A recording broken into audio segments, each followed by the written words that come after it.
नमस्कार दोस्तों, स्वागत है आप सभी का आपके अपने चैनल स्टडी लाइव विद रौनक पर। कैसे हैं आप लोग? उम्मीद करती हूँ आप लोग स्वस्थ और मस्त होंगे। तो फ्रेंड्स, आज हम हिंदी का मॉक टेस्ट सॉल्व करेंगे जिसमें हमने 90 महत्वपूर्ण प्रश्नों को लिया है। तो बिना बोर हुए वीडियो को पूरा देखिएगा, क्योंकि कभी कभी कुछ चीजें जो इंटरटेनिंग नहीं होती हैं लेकिन यूजफुल बहुत होती हैं। तो वीडियो को पूरा देखिएगा, क्योंकि इस एक वीडियो से आपका एक क्विक रिवीजन जो है वो हो जाएगा। तो वीडियो को स्किप बिल्कुल मत कीजिएगा। तो शुरुआत करते हैं, ज्यादा वक्त नहीं गवाएंगे क्योंकि समय जो है वो बहुत ही अनमोल है। तो चलेंगे पहले प्रश्न पे, लेकिन एक छोटी सी रिक्वेस्ट तो कर ही सकती हूँ कि अगर आप चैनल पे नए हैं तो प्लीज चैनल को सब्सक्राइब जरूर कर लीजिए, और अगर आपको ये सेशन पसंद आता है तो एक लाइक जरूर करिएगा। तो शुरुआत करेंगे हम अपना पहले प्रश्न के साथ, और पहला प्रश्न है आपका कि इनमें से किसमें निर उपसर्ग नहीं है। आपसे पहला प्रश्न ये पूछ रहा है, इन शब्दों में किसमें निर उपसर्ग नहीं है। ऑप्शन है आपकी निशेष, निर्देश, निर्बल या निर्वाह। तो यहाँ पे आपका राइट आंसर है ऑप्शन नंबर ए, निशेष में आपका निर उपसर्ग नहीं है। ठीक है, उपसर्ग होता क्या चीज है? जो शब्द की शुरुआत में आगे लगकर उसका अर्थ परिवर्तित कर दे वो उपसर्ग कहलाते हैं। ठीक है, जो शब्द के आगे लग के उसके अर्थ में परिवर्तन ला दे वो आपका क्या होता है? उपसर्ग। तो यहाँ पे आपका राइट आंसर है निर उपसर्ग से बना हुआ शब्द ये निशेष नहीं है। ऑप्शन नंबर ए आपका राइट है। चलिए आगे बढ़ेंगे। क्वेश्चन नंबर दूसरा है आपका, मुझे बताओ तो तुम्हारा जन्म कब और कहाँ हुआ था। इसमें वाक्य का भेद आपको बताना है कि मुझे बताओ तुम्हारा जन्म कब और कहाँ हुआ था। इसमें वाक्य का भेद बताना है। तो ऑप्शन है सरल वाक्य, आश्रित वाक्य, संयुक्त वाक्य या मिश्र वाक्य। तो यहाँ आपका राइट आंसर हो जाएगा ऑप्शन नंबर डी, मिश्र या मिश्रित वाक्य जो है इसमें होगा आपका। ठीक है, क्योंकि इसमें जो आपका ये पहला सेंटेंस आपको नजर आ रहा है, मुझे बताओ तो तुम्हारा जन्म कब। ठीक है, कब हुआ, यहाँ तक तो है आपका प्रधान उपवाक्य हो जाएगा।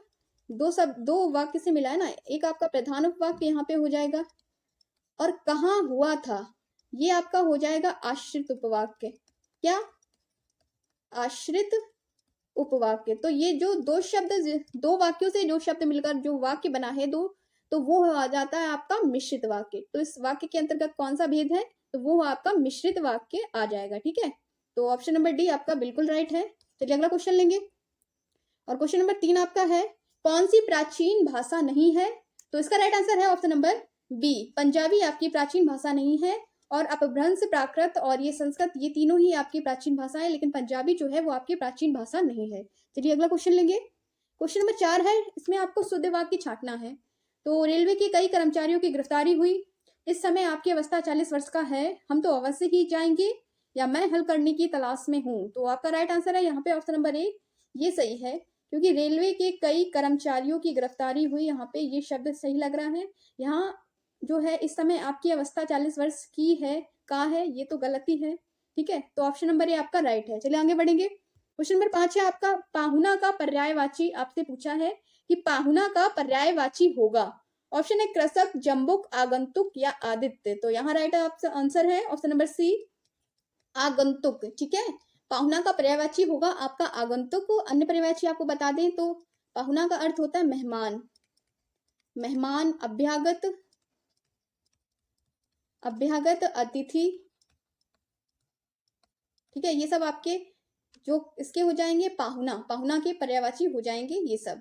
अगर आपसे आगंतुक पूछ ले, मेहमान पूछ ले, अभ्यागत या अतिथि, ये सब पाहुना के पर्यायवाची होंगे। चलिए अगला क्वेश्चन लेंगे। क्वेश्चन नंबर 6 है आपका, कुंदन का पर्यायवाची होगा हेम, दुश्मन, मतंग, स्वजन। तो यहाँ आपका राइट आंसर हो जाएगा कुंदन का पर्यायवाची हेम होगा। इसके अन्य पर्यायवाची आपको बता दें तो महारजत, महारजत हो जाएगा इसका पर्यायवाची, सोना, स्वर्ण,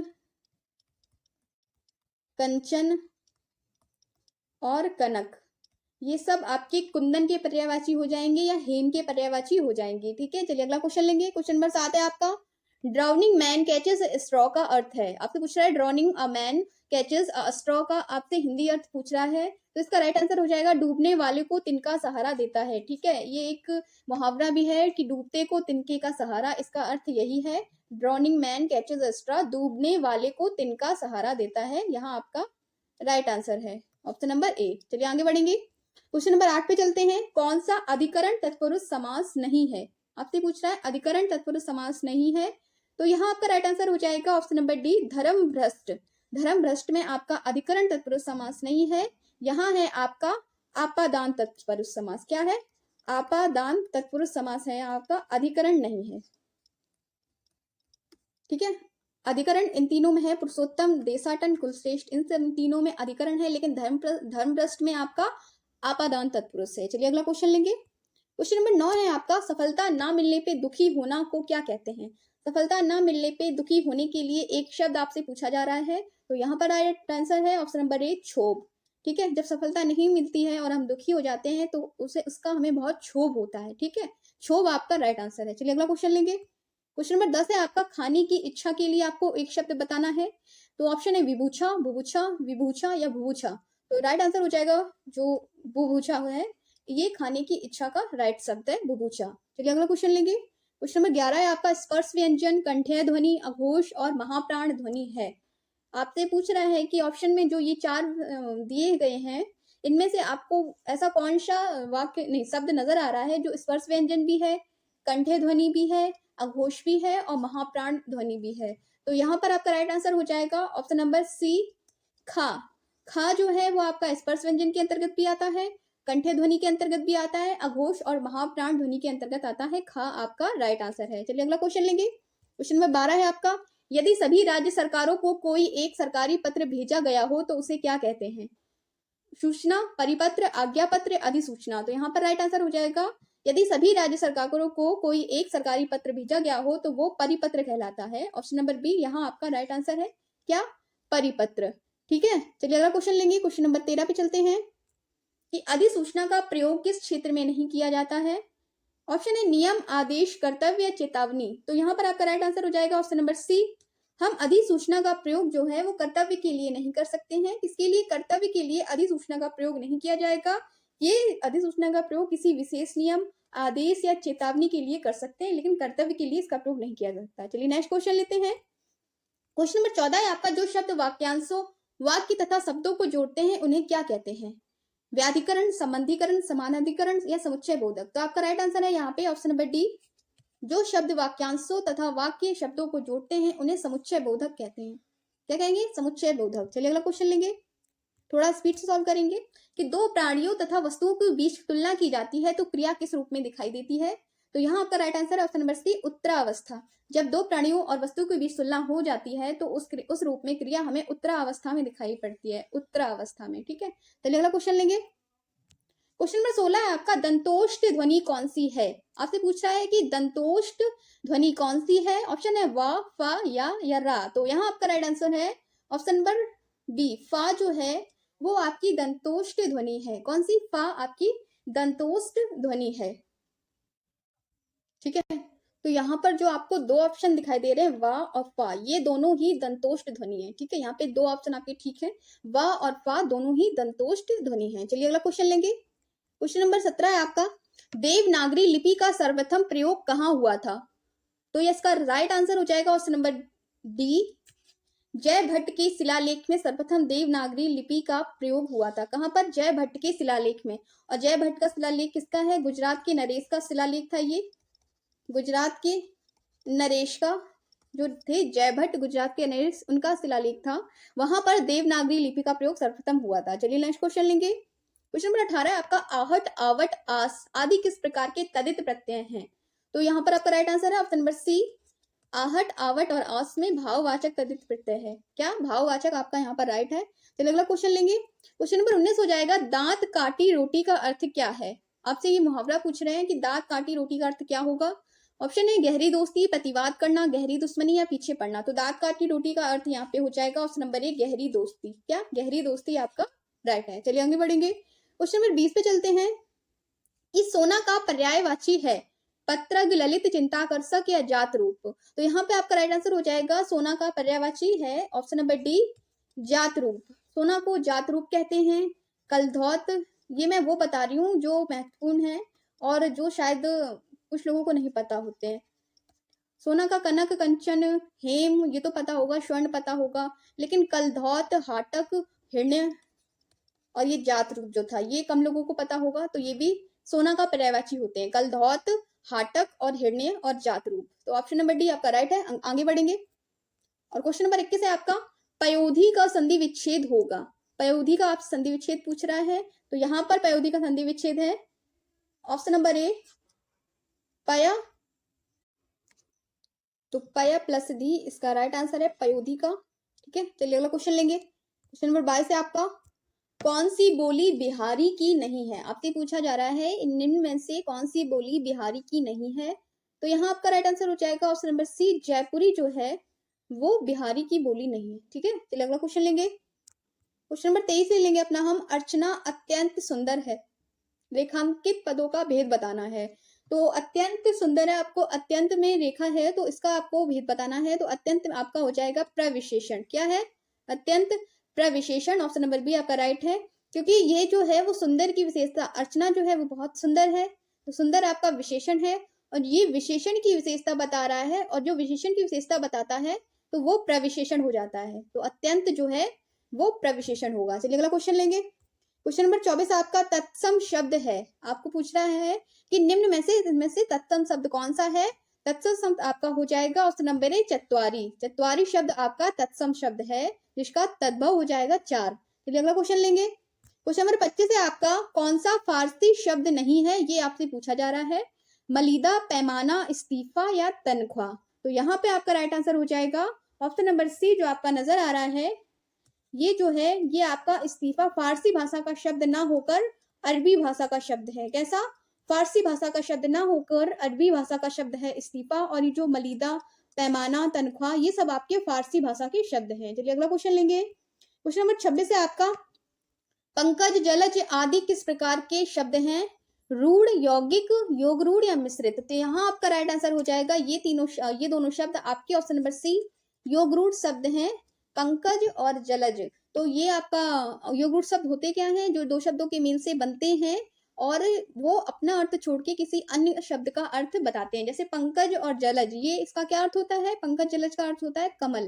ठीक है, चलिए नेक्स्ट क्वेश्चन लेंगे। क्वेश्चन नंबर 27 आपका, समास के पदों को अलग करने को क्या कहा जाता है?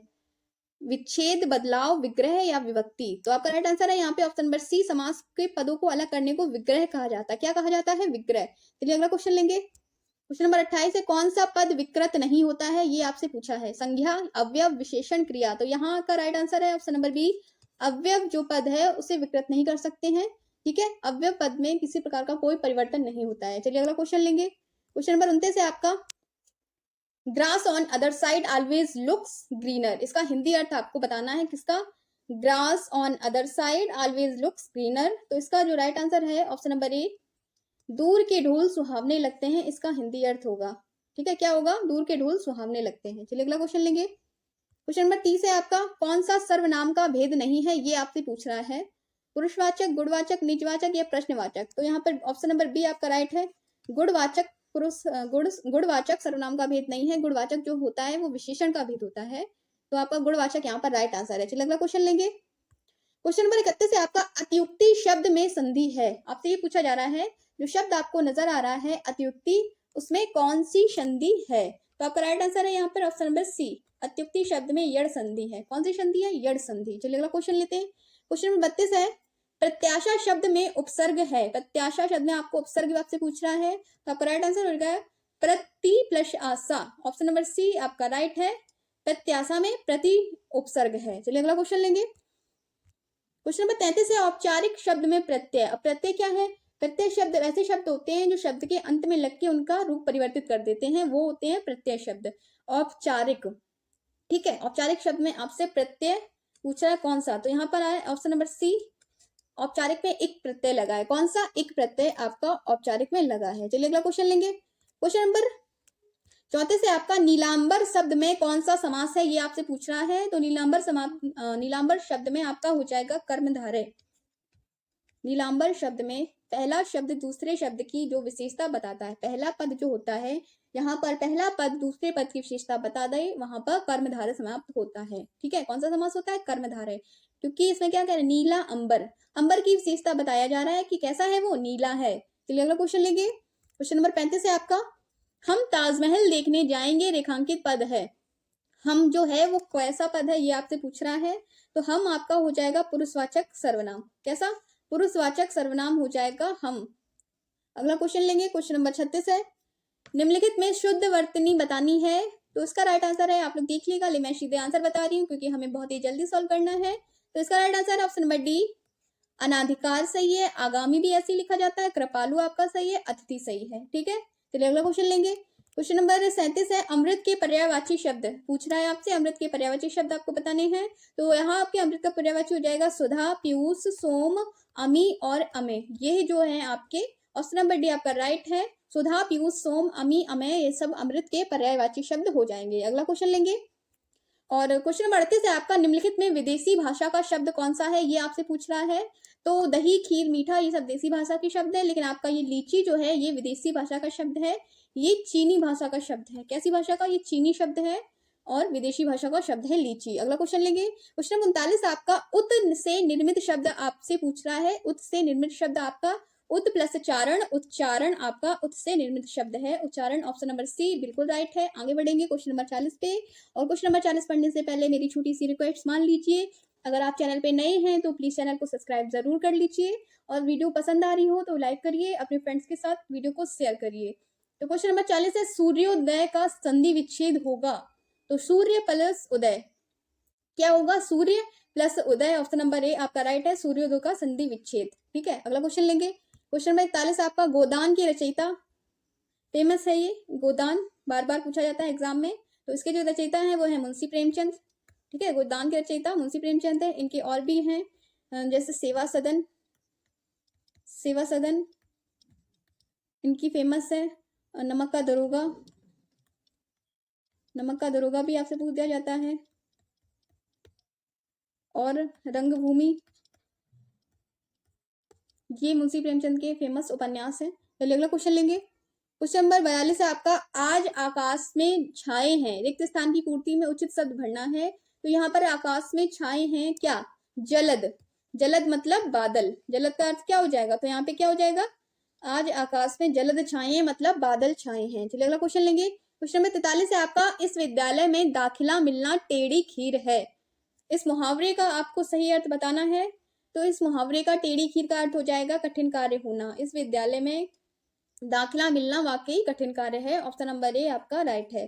चलिए अगला क्वेश्चन लेंगे। क्वेश्चन नंबर 44 है आपका, गंगा तट पर कुछ लोग भजन कर रहे थे, रेखांकित शब्द में कौन सा समास है।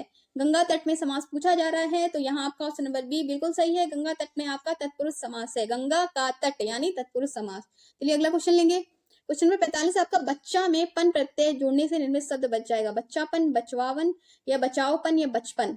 ठीक है, तो ऑप्शन नंबर डी जो आपको नजर आ रहा है, बच्चा में अगर पन प्रत्यय जोड़ देंगे तो बचपन बन जाएगा, जो कि एक भाववाचक संज्ञा है। चलिए अगला शब्द लेंगे। और अगला प्रश्न है प्रश्न नंबर 46 में, शुद्ध वाक्य आपको चुनना है।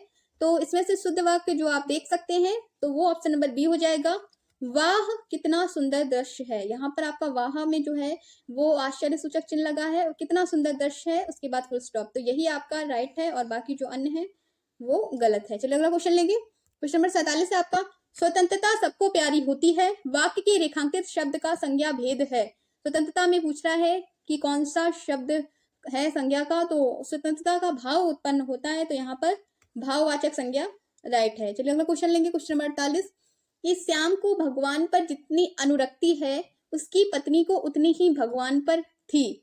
रेखांकित शब्द के विपरीत अर्थ वाले शब्द से पूर्ति करना है, मतलब अनुरक्ति का सीधा सीधा आपको यहाँ पे विलोम शब्द बताना है।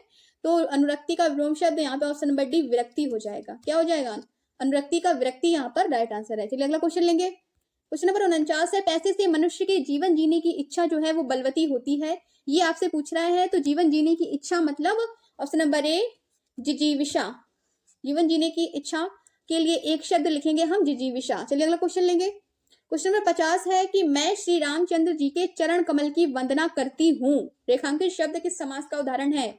ऑप्शन ने आपसे पूछा चरण कमल, तो यहाँ पर आपका क्या हो जाएगा, चरण कमल में हो जाएगा आपका ऑप्शन नंबर ए कर्मधारय, क्योंकि यहाँ पे आप वो चरण की विशेषता बता रहा है कि कमल के समान है, तो यहाँ पर आपका क्या हो जाएगा, बिल्कुल यहाँ आपका कर्मधारय समास सही है। चलिए अगला क्वेश्चन लेंगे। क्वेश्चन नंबर 51 है आपका, ऊष्म व्यंजन कौन से हैं, हा, ला, मा या जा। तो ये हा है जो वो आपका ऊष्म व्यंजन है।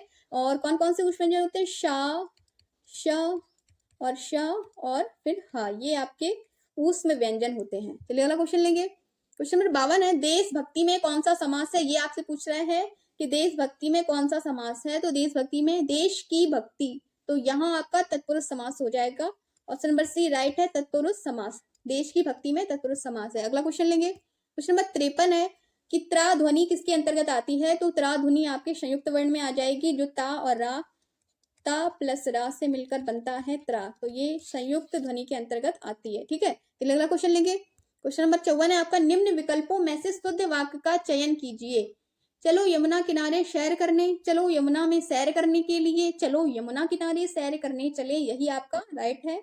ऑप्शन नंबर सी कि चलो यमुना किनारे सैर करने चले, ये आपका प्रॉपर तरीके से लिखा है और आपका राइट है। चलिए नेक्स्ट क्वेश्चन लेंगे, क्वेश्चन नंबर 55 है ईमानदार का विलोम शब्द, तो ईमानदार का बेईमान, ऑप्शन नंबर सी राइट है, ईमानदार का बेईमान। चलिए अगला क्वेश्चन लेंगे, क्वेश्चन नंबर 56 है रंगभूमि किसकी रचना है, तो अभी मैंने बताया था रंगभूमि मुंशी प्रेमचंद की रचना है। इनकी अन्य रचनाएं सेवा सदन, करबला, गोदान, प्रेमाश्रय, सेवा सदन इनकी अन्य रचनाएं हैं जो कि फेमस हैं। और मंगलसूत्र जो है इनका अधूरा उपन्यास था, जिन्हें इनके बेटे ने अमृत राय ने पूरा किया था। चलिए अगला क्वेश्चन लेंगे, क्वेश्चन नंबर 57 है उर्वशी के लेखक पूछ रहे हैं, तो उर्वशी के लेखक हैं आपके option number C Ramdhari Singh Dinkar ji ने उर्वशी लिखी है। चलिए अगला क्वेश्चन लेंगे, क्वेश्चन नंबर 58 है हिंदी भाषा का जन्म हुआ है, ऑप्शन है लौकिक संस्कृत, पाली प्राकृत, वैदिक संस्कृत, अपभ्रंश से, तो यहाँ आपका राइट है ऑप्शन नंबर डी अपभ्रंश से। हिंदी भाषा का जन्म अपभ्रंश से हुआ है। अगला क्वेश्चन लेंगे, क्वेश्चन नंबर 59 है वर्णमाला कहते हैं, तो यहाँ पे वर्णमाला कहेंगे वर्णों के व्यवस्थित समूह को, वर्णों के व्यवस्थित समूह को वर्णमाला कहते हैं, ऑप्शन नंबर सी आपका राइट है। अगला क्वेश्चन लेंगे, क्वेश्चन नंबर 60 है कि ज्ञा वर्ण किस वर्णों के संयोग से बना है, तो ज्ञा वर्ण आपका हो जाएगा जा और न्या, जैसे या पढ़ते हैं, इस सब से मिलके बना है ज्ञा वर्ण। तो अगला क्वेश्चन लेंगे, क्वेश्चन नंबर 61 है निम्नलिखित में से कौन आयोगवाह है, तो आयोगवाह आपके होते हैं विसर्ग। ठीक है, दो आयोगवाह होते हैं, कौन कौन से, अंग और आहा, ये आपके आयोगवाह होते हैं। क्वेश्चन नंबर 62 लेंगे, यार अलावा किस वर्ग के व्यंजन हैं, ऊष्म, ओष्ठ, अंतस्थ या तालव्य, तो यार अलावा आपके हो जाएंगे अंतस्थ व्यंजन, अंतस्थ व्यंजन होते हैं आपके यार अलावा। चलिए नेक्स्ट क्वेश्चन लेते हैं, क्वेश्चन नंबर 63 आपका शुद्ध वर्तनी का चयन कीजिए, तो यहाँ पे शुद्ध वर्तनी जो है वो आपके ऑप्शन नंबर बी में है, सृष्टि ऐसे लिखा जाता है, ध्यान से देख लीजिए। चलिए अगला क्वेश्चन लेंगे, क्वेश्चन नंबर नेक्स्ट है आपका 64 की सदैव में प्रयुक्त संधि का नाम बताइए। सदैव में आपसे संधि पूछ रहा है, विसर्ग है, स्वर है, व्यंजन है, या इनमें से कोई नहीं, तो आपका ऑप्शन नंबर डी सही है। ठीक है, क्योंकि सदैव में जो होती है वो वृद्धि संधि होती है, कौन सी संधि होती है, वृद्धि संधि होती है सदैव में, तो इनमें से राइट आंसर हो जाएगा, इनमें से कोई नहीं, सदा प्लस एव हो जाएगा सदैव। चलिए अगला क्वेश्चन लेंगे, क्वेश्चन नंबर 65 है आपका कि प्रत्युपकार का संधि विच्छेद आपको बताना है सही, तो उसका ऑप्शन नंबर बी जो आपको नजर आ रहा है, प्रति प्लस उपकार आपका सही संधि विच्छेद हो जाएगा, क्या, प्रति प्लस उपकार। अगला क्वेश्चन लेंगे, अगला क्वेश्चन आपका सत्याग्रह में प्रयुक्त संधि का नाम बताइए, आपसे सत्याग्रह की संधि पूछ रहा है, तो ऑप्शन है यड़ संधि, वृद्धि और गुण या दीर्घ, तो राइट आंसर है यहाँ पर सत्याग्रह में सत्य प्लस आग्रह है, तो सत्याग्रह दीर्घ संधि का इसमें हो रहा है। ठीक है, कौन सी संधि आ रही है, दीर्घ संधि आ रही है। अगला क्वेश्चन लेंगे, अगला क्वेश्चन है मनः प्लस भाव में कौन सा जो उसका है हो जाएगा संधि विच्छेद, तो ये मनोभाव का संधि विच्छेद है, किसका, मनः प्लस भाव यानी मनोभाव आपका सही है। अगला क्वेश्चन पे चलते हैं, नीलकमल में कौन सा समास है, तो नीलकमल में आपका हो जाएगा कर्मधारय समास, ऑप्शन नंबर बी। ठीक है, ऑप्शन नंबर बी राइट है। कमल कैसा है, नीला है, ये कमल की विशेषता बता रहा है, तो कौन सा है समास, कर्मधारय। अगला क्वेश्चन लेंगे, अगला क्वेश्चन है चिड़िया आकाश में उड़ रही है, इस वाक्य में उड़ रही किस प्रकार की क्रिया है, तो उड़ रही जो है यहाँ पे कोई कर्म तो हो नहीं रहा है, तो यहाँ पर अकर्मक क्रिया हो जाएगी, कौन सी, अकर्मक क्रिया। अगला क्वेश्चन लेंगे, और अगला क्वेश्चन पढ़ने से पहले फिर से रिक्वेस्ट है कि चैनल को सब्सक्राइब कर लीजिए। मैंने अपने चैनल पे जीके की पूरी 30+ जो है वो मॉक टेस्ट अपलोड कर दी हैं प्लेलिस्ट, तो आप वहां से जाके जीके की यूपीपीएटी की प्रिपरेशन तो कर ही सकते हैं, और साथ में हम हिंदी के मॉक टेस्ट भी लाते रहते हैं, तो प्लीज चैनल को सब्सक्राइब कर लीजिए। तो प्रश्न नंबर 70 है आपका, इनमें से चोर का पर्यायवाची कौन है, तो चोर का पर्यायवाची हो जाएगा option number B moussaka, moussaka चोर का पर्यायवाची है। और अन्य पर्यायवाची आपको बता दें दस्यु, तस्कर, इनमें से कुछ भी आपको नजर आ जाए तो वो आपका चोर का पर्यायवाची हो जाएगा। ठीक है, कुंभित, कुंभित, खनक, ये आपके चोर के पर्यायवाची हो जाते हैं। दस्यु, तस्कर, रात्रिचर, कुंभित, खनक, मूषक, ये सब आपके चोर के पर्यायवाची हैं। अगला क्वेश्चन लेंगे।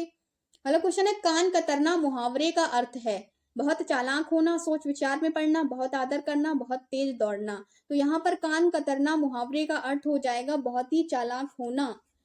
ठीक है, कान कतरना यानी बहुत चालाक होना। अगला क्वेश्चन है, तितली उपन्यास के लेखक फेमस है, इंपॉर्टेंट है। ठीक है, वेरी इंपॉर्टेंट है। तो तितली उपन्यास का जो लेखक है वो जयशंकर प्रसाद जी हैं। कौन से लेखक हैं? जयशंकर प्रसाद ने तितली लिखा है। चलिए अगला क्वेश्चन लेंगे कि हिंदी किस भाषा की परिवार की भाषा है? तो ये आपकी भारोपीय, भारत प्लस यूरोप परिवार की भाषा है, यानी भारोपीय परिवार की भाषा है हिंदी। चलिए अगला क्वेश्चन लेंगे। क्वेश्चन नंबर 74 है आपका, हिंदी की आदि जननी। तो हिंदी की आदि जननी हम संस्कृत को मानते हैं। ठीक है, संस्कृत जो है बहुत ही प्राचीन भाषा है और हिंदी की आदि जननी भी संस्कृत है। अगला क्वेश्चन है, शुद्ध वर्तनी का चयन करना है। तो इसमें से आप देख लीजिए और इसका सही आंसर मैं आपको बता दे रही हूँ। तो इसका राइट आंसर है ऑप्शन नंबर डी, तहसीलदारी। इस प्रकार से लिखा जाता है, आप लोग देख लीजिएगा। चलिए अगला क्वेश्चन लेंगे और अगला क्वेश्चन है, युधिष्ठिर सबसे बड़े पांडव थे। युधिष्ठिर यहाँ पे गलत लिखा है, आपको सही बताना है। तो सही युधिष्ठिर ऐसे लिखा जाता है, ऑप्शन नंबर ए आपका राइट है। अगला क्वेश्चन लेंगे। क्वेश्चन नंबर 77 है, अलंकार का शाब्दिक अर्थ। तो अलंकार का शाब्दिक अर्थ होता है आभूषण, ऑप्शन नंबर राइट है। अलंकार मतलब आभूषण या गहना। अगला क्वेश्चन है, जिसे प्रमाण द्वारा सिद्ध ना किया जा सके उसके लिए एक शब्द आपको बताना है कि जिसे प्रमाण द्वारा सिद्ध ना किया जा सके, तो वो हो जाएगा आपका अप्रमेय। ठीक है, अप्रमेय यहाँ पर राइट है। अगला क्वेश्चन लेंगे कि खे खाना मुहावरे का अर्थ है। तो यहाँ पे खे खाना का अर्थ हो जाएगा बुरी दशा में रहना, ऑप्शन नंबर बी राइट है। खे खाना का अर्थ है बुरी दशा में रहना। अगला क्वेश्चन लेंगे। क्वेश्चन नंबर 80 हो गए हैं कि पंचवटी निम्नलिखित में से किसकी रचना है? तो पंचवटी आपकी है Maithili Sharan Gupt, option number B यहाँ पर राइट है। किसकी है पंचवटी? मैथिली शरण गुप्त की रचना है पंचवटी। अगला क्वेश्चन लेंगे। क्वेश्चन नंबर 81 आपका, किरण का पर्यायवाची शब्द नहीं है, ये आपसे पूछा जा रहा है। तो किरण का यहाँ पे अंशु भी होता है, रश्मि भी होता है, मयूख भी, लेकिन प्रकाश जो है वो नहीं होता है। तो ऑप्शन नंबर सी आपका राइट हो जाएगा, प्रकाश जो है किरण का पर्यायवाची शब्द नहीं है। अगला क्वेश्चन लेंगे। क्वेश्चन नंबर 82, विषाद शब्द का विपरीतार्थक शब्द पूछा है। विषाद का विपरीत शब्द हो जाएगा आह्लाद, ऑप्शन नंबर बी। ठीक है, विषाद का आह्लाद। अगला क्वेश्चन है कि दिए गए शब्द का विलोम शब्द चुनना है। शोक का, तो शोक का विलोम शब्द हो जाएगा हर्ष। ठीक है, शोक का क्या हो जाएगा? हर्ष आपका राइट आंसर है। चलिए अगला क्वेश्चन लेंगे। क्वेश्चन नंबर 84 आपका कि दिए गए वाक्यांश के लिए एक शब्द बताना है, काम से जी चुराने वाला। तो काम से जी चुराने वाला तो होता है कामचोर, ऑप्शन नंबर सी आपका राइट है। चलिए अगला क्वेश्चन लेंगे। क्वेश्चन नंबर 85 है, निम्नलिखित में से उस विकल्प का चयन करें जो जान हथेली पर रखना मुहावरे का अर्थ है। तो जान हथेली पर रखना है मतलब अपने जीवन को संकट में डालना, ऑप्शन नंबर सी यहाँ पर राइट है। जान हथेली पे रखना मतलब जीवन को संकट में डालना होता है, ना कि जान को हथेली के ऊपर रखना। ऑप्शन नंबर सी आपका राइट है। अगला क्वेश्चन लेंगे। क्वेश्चन नंबर 86 है, दिए गए शब्द का विलोम चुनिए। विलोम शब्द बताना है, तो कृत्रिम आपका हो जाएगा प्राकृतिक। ठीक है, कृत्रिम का प्राकृतिक हो जाएगा। अगला क्वेश्चन लेंगे। क्वेश्चन नंबर 87 है, घाट घाट का पानी पीना। घाट घाट का पानी पीना का लोकोक्ति का उपयुक्त अर्थ बताना है। तो घाट घाट का पानी पीने का अर्थ हो जाएगा अनेक क्षेत्रों का अनुभव, ऑप्शन नंबर ए यहाँ पर राइट है। अनेक क्षेत्रों का अनुभव मतलब घाट घाट का पानी पीना। चलिए अगला क्वेश्चन लेंगे। और क्वेश्चन 88 आपका, उज्ज्वल का सही संधि विच्छेद आपको बताना है। तो यहाँ पर सही संधि विच्छेद ऑप्शन नंबर ए हो जाएगा, उत प्लस ज्वल यानी उज्ज्वल। अगला क्वेश्चन लेंगे। क्वेश्चन 89 है आपका, 89 क्वेश्चन नंबर है, आसमान से गिरा और खजूर पर अटका। इस लोकोक्ति का अर्थ बताना है। तो इसका अर्थ हो जाएगा एक नई मुसीबत में पड़ना। ठीक है, एक मुसीबत से निकल के एक नई मुसीबत में पड़ना यहाँ पर हो जाता है आसमान से गिरा और खजूर पर अटका। चलिए अगला क्वेश्चन लेंगे। यहाँ पर आपके 90 प्रश्न पूरे होते हुए कि निम्नलिखित में कौन सा शब्द आंख का पर्यायवाची नहीं है? तो अच्छी, नयन, द्रग ये तो होते हैं आंख के आपके तीनों पर्यायवाची, बट द्राक्ष जो है वो आपका आंख का पर्यायवाची नहीं है। द्राक्ष आपका अंगूर का पर्यायवाची होता है। ठीक है, तो यहाँ पर जो है वो 90 प्रश्न हमने सफलतापूर्वक जो है वो पूरे कर लिए हैं और आप लोगों से भी रिक्वेस्ट है कि वीडियो को पूरा देखिएगा, सभी प्रश्न जो है वो बहुत महत्वपूर्ण है। और अगर आप चैनल को देख रहे हैं और चैनल पे नए हैं तो चैनल को सब्सक्राइब ज़रूर कर लीजिए। जीके की प्लेलिस्ट पूरी जो है यूपीपीटी की 30+ मॉक टेस्ट करा दिए गए, वहाँ पे आप जाके देख सकते हैं चैनल को, तो सब्सक्राइब ज़रूर कर लीजिएगा, ठीक है? फिर मिलते हैं हम कल एक नई वीडियो के साथ, तब तक के लिए आप लोग स्वस्थ रहिए, अच्छे रहिए और अपनी तैयारी में लगे रहिए। Take care, tata, bye bye.